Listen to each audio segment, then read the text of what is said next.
भगवान भागे रण छोड़ के, क्योंकि अगर वो नहीं भागते, अगर वो उससे इस बार प्राप्त कर देते तो वो संतों की हत्या कर देता, ब्राह्मणों की हत्या कर देता। इसलिए भगवान कन्हैया का नाम रण छोड़ पड़ता। अब विदर्भ नरेश की पुत्री रुक्मिणी भीषम, इनकी बड़ी सुंदर बेटी है, इसका नाम है रुक्मिणी। इनका पुत्र है, इसका नाम रुक्म।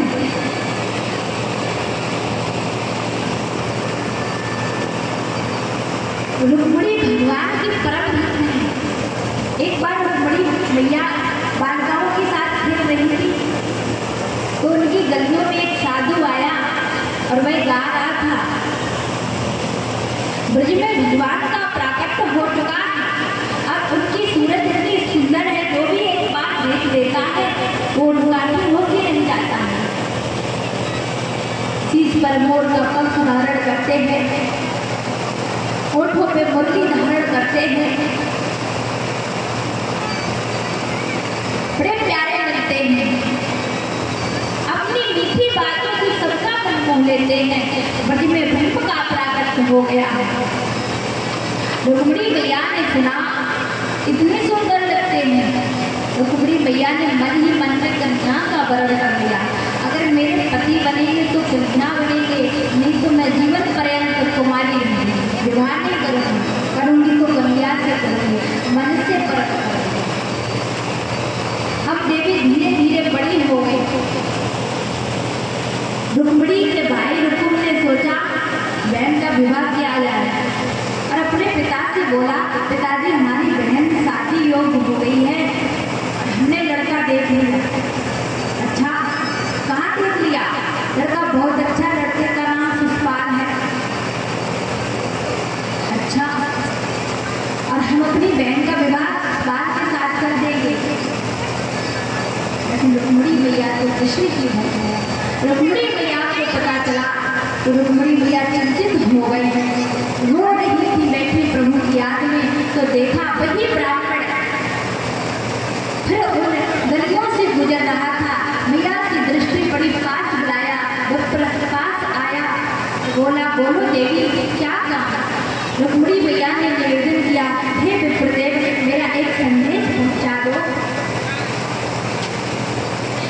जिस नाम का तुम गुणगान कर रहे हो ना, मेरा उन तक संदेश पहुंचा दो द्वारका में। और हाँ, भगवान कन्हैया जरासंध को परास्त करने के बाद विश्वकर्मा के द्वारा द्वारका का निर्माण कराया समुद्र के बीच गुजरात। उस द्वारका में ब्रजवासियों को लेके रहने लगे। तो मैया बोले द्वारका में संदेश पहुंचा दो। ब्राह्मण बोला द्वारका तो बहुत दूर है, चलते चलते हमारे पैरों में छाले पड़ जाएंगे। नहीं, देवी हाथ जोड़ के बोली, हे ब्राह्मण देव मुझ पर इतना एहसान करो, मेरा संदेश पहुंचा दो, मेरे प्राण संकट में है। खुदिया आ गई है। ब्राह्मण ने कहा ठीक है। रुक्मिणी मैया ने एक गुप्त पत्र लिखा और पत्र लिखे ब्राह्मण के हाथ में दे दिया, जाओ ये गुप्त पत्र मेरे प्रीतम को दे देना जाके। ब्राह्मण पत्र लेके चला, चलते चलते थक गया है, एक वृक्ष के नीचे बैठ गया, थोड़ी देर आराम करने, फिर चलते हुए थक गया, पैरों में छाले पड़ गए। द्वारका बहुत दूर है। भगवान कन्हैया ने देखा मेरा भक्त आ रहा है, भगवान कन्हैया ने योग माया के द्वारा उस भक्त को उठा के द्वारका में लेटा दिया। जब ब्राह्मण देव की निंद्रा छूटी तो देखा ये सुंदर सुंदर महल, अभी मैं कहाँ था, अभी कहाँ आ गया। देखा द्वारपालों से पूछा, भैया ये कौन सी जगह है? भैया ये द्वारका है। अच्छा, द्वारका में ही आया है। भैया मुझे कृष्ण से मिलना है, कृष्ण से मिलना है, सामने चले जाओ, जो ऊंचे ऊंचे महल है, सामने श्री कृष्ण होंगे। महल में प्रवेश करते हैं तो देखा सामने क्या देखो, सामने ही इसकी सूरत है, प्यारी एक प्रस्ताव है। वाह, बाल को देखो कितने गजब की में घुरा रहे, वो घायल करते हैं। भगवान की तिरछी नजरें तो देखो, भगवान का पीताम्बर तो देखो, वो इतना सुंदर है। देखिए बड़े मगन हो गए। आज मैं भी धन्य हो गया, द्वारकाधीश का दर्शन करके ऐसा मन में सोच रहे। द्वारकाधीश ने जैसे विप्रदेव को देखा, प्रणाम किया, आइए पधारिए, आसन दिया, स्वागत किया, बड़ी सेवा की और पूछा सब कुशल है, कैसे आए हो? विप्र बोले ये पत्र लेके आया हूँ, आपके किसी भक्त ने ये पत्र भेजा है और ये पढ़ लो, इसमें क्या लिखा है? तो भगवान कन्हैया बोले आप ही पढ़ के सुना दो। विप्रदेव बोले ये गुप्त पत्र है, आपके लिए है, मैं नहीं पढ़ सकता। भगवान कन्हैया बोले नहीं आप पढ़ के सुना दो। भगवान कन्हैया ने कहा क्यों? कहा क्योंकि बलराम के सामने इसलिए कहा अगर हम पढ़ेंगे, हम जाएंगे वहाँ, भगवान को तो सब कुछ पता है क्या हो रहा क्या नहीं, इसलिए कि बड़े भैया सुन लें, बड़े भैया मुझे जाने की आज्ञा दे दें, जाओ उनको ले आओ। इसलिए भैया के सामने ब्राह्मण के द्वारा पत्र पढ़वाया। ब्राह्मण देव ने पत्र पढ़ा, उसमें लिखा कि हे प्रीतम, मैंने तुम्हें मन से वरण कर लिया, यदि तुम मुझे लेने नहीं आए तो हम अपने प्राणों को त्याग दूंगी और तुम्हारे सिवा किसी और को कभी वरण नहीं करूंगी।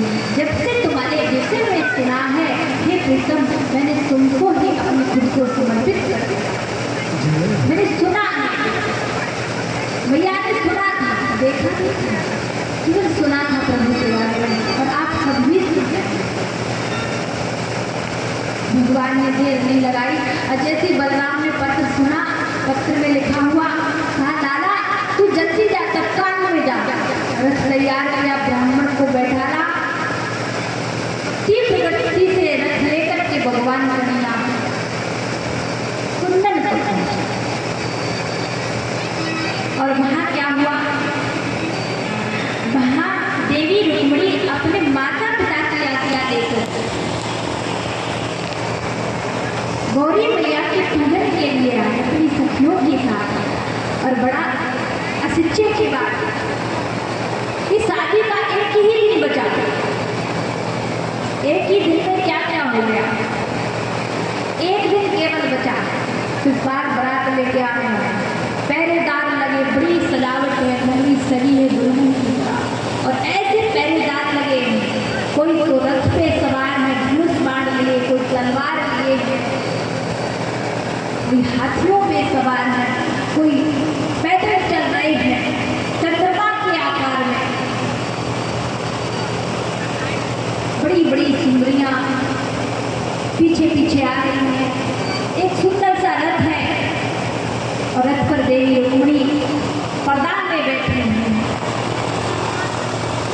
देवी रुक्मिणी रथ से नीचे उतरी और जैसे ही रुक्मिणी ने मंदिर में प्रवेश किया, पुजारी बोले चावल चढ़ा दो, माला चढ़ा दी उन्होंने। ध्यान तो पूरा कन्हैया की तरफ है, पता नहीं आया है कि नहीं आया, नहीं आएगा नहीं आया। अब पंडित कह रहे रोली चढ़ा दो, तो चावल चढ़ा रहे हैं। ऐसी पूजा करनी, गौरी मैया कहती इतनी आदमी काहे को हो रही भैया, आ रहे हैं, इतनी जल्दी काहे को कर रही। गौरी मैया ने आशीर्वाद दे दिया और जैसे ही रुक्मिणी मैया मंदिर से बाहर निकली और जैसे ही अपना घूंघट हटाया, तो जितने भी पहरेदार थे देखते ही रहे। परम सुंदरी, उनकी सुंदरता का कैसे वर्णन करूं, सब देख रहे हैं ऐसी सुंदरता को, सबको अपनी तरफ आकर्षण कर रहे हैं।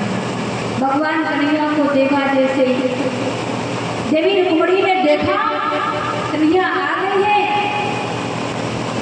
तो देवी रुक्मिणी ने पांच आगे कहा कन्हैया ये आपकी कमर में जो है ये मुरली, इसका क्या करते हो, जरा हमें दिखाइए ना। भगवान कन्हैया ने कलाई पकड़ के रथ पे बिठा लिया, देवी बैठ जाती है। अब जितने भी पहरेदार थे वो जोड़े को देख रहे हैं, भगवान की सुंदरता को देख रहे हैं। क्या देख रहे हैं? एक बोला जरा इसका मोड़ पंख तो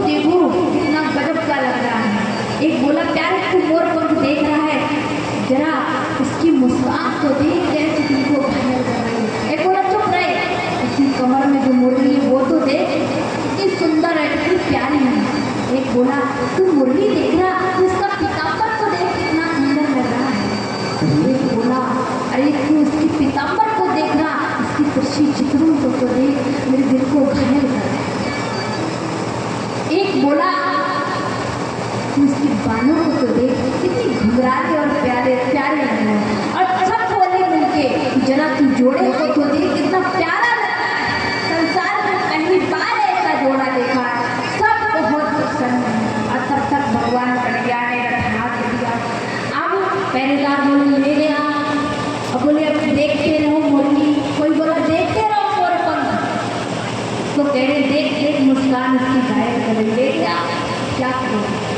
जैसे लोगों को पता चला, पीछा किया भगवान का, भगवान का पीछा किया, भगवान कन्हैया ने लोगों को पकड़ लिया, लोगों के आधे सर के बाल काट दिए, आधी दाढ़ी बढ़वा दी, और जैसे ही मारने के लिए तैयार हुए तो देवी रुक्मिणी रथ से नीचे उतर के बोली, हे प्यारे प्रीतम, मेरे भैया के खून से मेरी निंदी को लाल ना करो, लोग क्या कहेंगे, लोग गाने देंगे।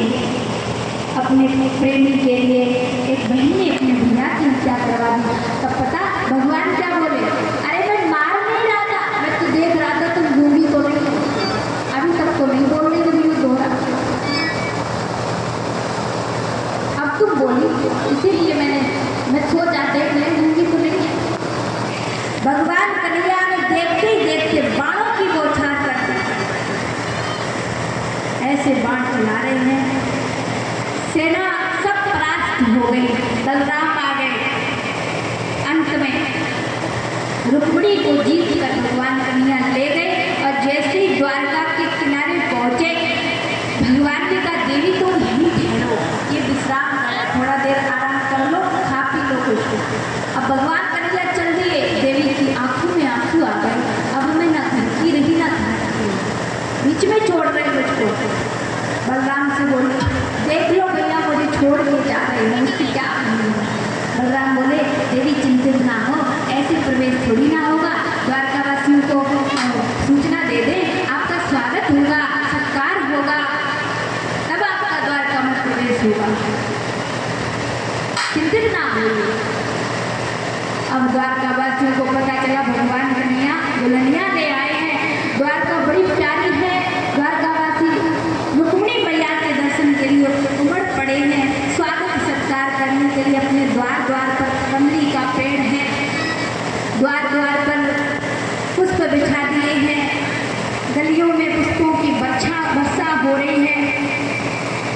सब द्वारपाल और द्वारकावासी बड़े प्रसन्न हैं, खुशियाँ मना रहे हैं, एक दूसरे को बता रहे हैं भगवान दुल्हनिया ले आए हैं, सब उमड़ पड़े देखने के लिए। और यहाँ मैया देवकी अपनी बहू का पदार्पण करने के लिए आरती का थाल सजा कर लाती हैं और प्रवेश करती हैं। द्वारका में प्रवेश करने के बाद जैसे होता है दुर्गा साड़ी रंग संस्कार, वैसे ही नियम कायदा से, वैसे ही आज द्वारका में आदि द्वारका रुक्मिणी के पक्ष की हो गई, आदि द्वारका कन्हैया के पक्ष की हो गई। सब लोगों ने मिलके भगवान कन्हैया की रुक्मिणी के साथ विवाह कर रहे हैं। रुक्मिणी प्रिया की बोले वृंदावन बिहारी लाल की जय, बोले व्यासी महाराज की जय, जय जय श्री राधे। भैया बहुत ही सुंदर झांकी आपके सामने आने वाली है, कन्यादान होगा, माल्यार्पण किया जाएगा और माता बहन बीच में से रास्ते छोड़ दें, जो सामने से झांकी आती करेंगे उनके, और आप दर्शन भी पाते रहेंगे, सबको दर्शन मिलेगा। और ध्यान से सभी जो भक्त हैं पूजन करेंगे, कन्यादान करेंगे और एक एक करके आते रहेंगे। बोले बांके बिहारी लाल की।